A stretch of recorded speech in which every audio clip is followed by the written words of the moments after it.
Road transport is very important, not only to South Africa but the rest of Africa, and you know, a lot of countries are landlocked and dependent on road transport, very much for road transport.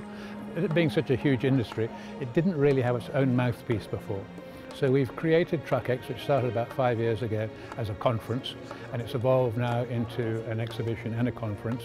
So it's an opportunity for the whole of the road transport industry to come together through exhibits, through demonstrations, through product launches. We have competitions on the dynamic handling track here at Kyalami. We've got a Chinese exhibitor here who is bringing product into the country which spare parts people could then take on and sell into this market. It's suppliers with batteries, tyres, all that type of thing, original equipment manufacturers. It's the whole trucking industry from A to Z, that's what it is.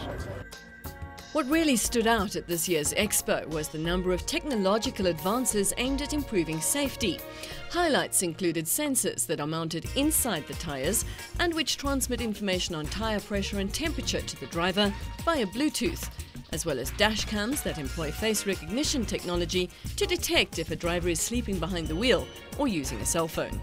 I mean, you think of how much a truck costs these days, and if it's off the road through an accident or through some damage to a mechanical failure because they've the drivers misused it, then it costs the company money. So the more preventive measures they can take, the better it is and more profitable they become. Apart from the fact it's a lot safer for everybody else on the road.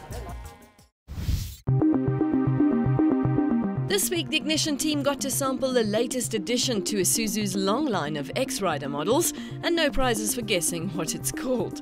Every surface of this special KB is decked out in gleaming sable, amusingly named Black Meat Kettle. That's the extent of its cuteness, for this is one purposeful-looking bakkie. The 18-inch alloys are colour-coded too, as are the side steps, sports bar and grille. There is a generous sprinkling of X-Rider logos, some might say too generous, and inside you will find piano black inserts adorning the dash and door panels. If you were expecting additional standard equipment or comfort features, you'll be disappointed. The KB remains one of the top-selling pickups in the land, but it really is getting on a bit. And no, we're not just talking about the absence of a touchscreen and Apple CarPlay. There's a certain clunkiness about the controls and in the way it drives, which reminds you of what bakkies were like 10 years ago. The engine is noisy, the gear change notchy, and the ride bouncy. Some people might find these nostalgic dynamics endearing, but it's unlikely to appeal to anyone who's driven an Amarok or a Ranger.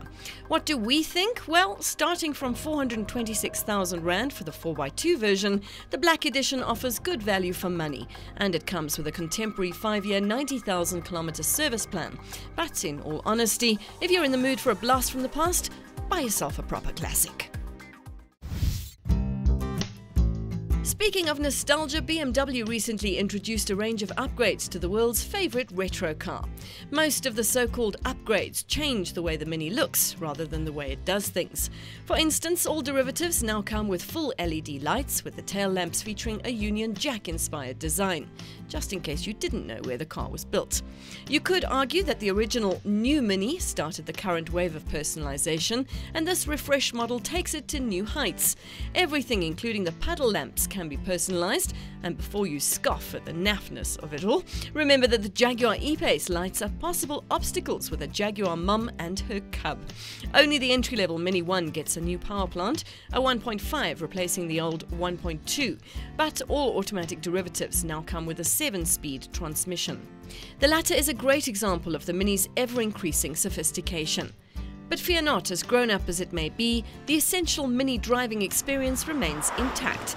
It still hugs the corners like a roller coaster, and providing you go for one of the S variants, it will gobble up the straights too. Compared to more conventional rivals like VW's Golf, the Mini's starting price of 302,000 Rand seems competitive. But remember, that Mini won't look, sound or go like this one. And it certainly won't say, "Hello Lindsay," in puddles.